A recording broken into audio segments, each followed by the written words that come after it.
Welcome back. China is driving global demand for robots in the workplace. It is by far the biggest marketplace for industrial robots. The world's most populous country could also be the place where machines you can't see take over swathes of jobs being done by people. Our China correspondent, Robin Brandt, has this on the future of work series.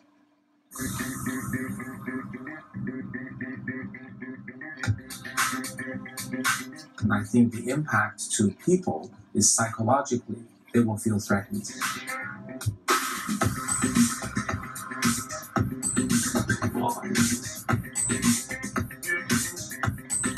Robots and artificial intelligence are not new, but their combined power and potential is revolutionizing the workplace. There are types of routine jobs that will be total replacement.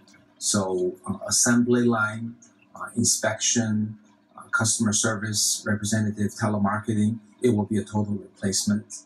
Now, I've got to admit, I'm not feeling that comfortable, but this is how a visit to the dentist could look in the future. No human hands delving in, no hot breath on your cheek. Instead, this, a robot doing all the hard work, including, of course, this robot dentist has been 4 years in the making at a military hospital in Xi'an. It's operated on a human for the first time last September. At first, lovers, it's a patient has think, oh, it's a robot gave a treatment to me. Some person does. But we tried many times before the operation. We use this robot machine. Tried many times. Now, step by step. That patient think, now I'm relaxed. Right. Movement has been a challenge, though, as it is with most robots. Moving patients, flinching in pain, are a problem.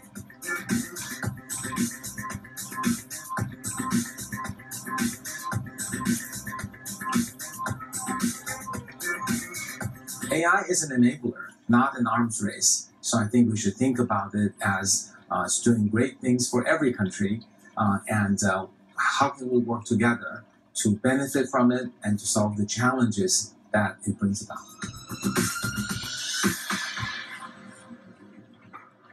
Well, let's talk now to Professor Leslie Willcocks, an expert in the use of software robots in offices and the future of work. Welcome here to the programme. You saw at the start of that piece, the contributors say psychologically people fear this advance. Where are we going to end up, do you think, very soon? Well, you say fear, but actually that's not been our experience in our research. We actually find that they have been embracing these technologies because they're freeing them up from repetitive, uninteresting work. In many organizations that we've researched, we're discovering that they're naming the robots, giving them personalities. They see them as tireless assistants, as it were, and sometimes junior office people. Is it not costing jobs, though? You look at any sort of assembly line from the sort of 1780s onwards in terms of car production, it's robots now building cars effectively. Yeah. Is it the same thing happening now, the next generation? There is a job loss story, certainly. Again, our researchers find that that's very exaggerated when we go into corporations. We think there's a bigger story. The bigger story is about work restructuring, job change, new skill sets, new occupations. Where then is the area of biggest change?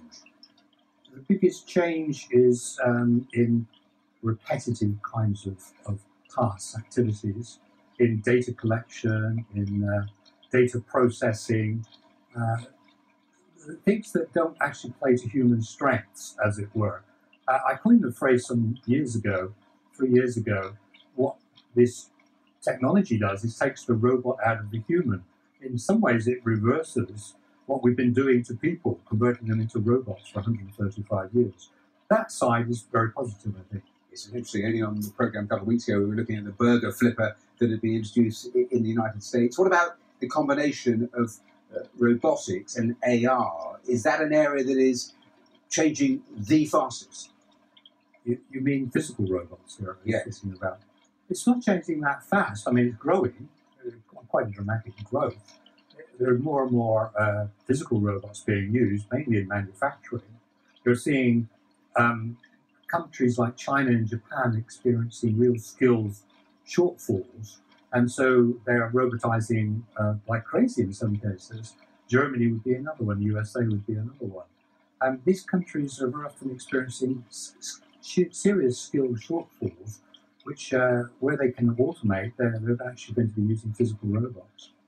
Professor, we are out of time. Thank you so much. I'm back in the next little while.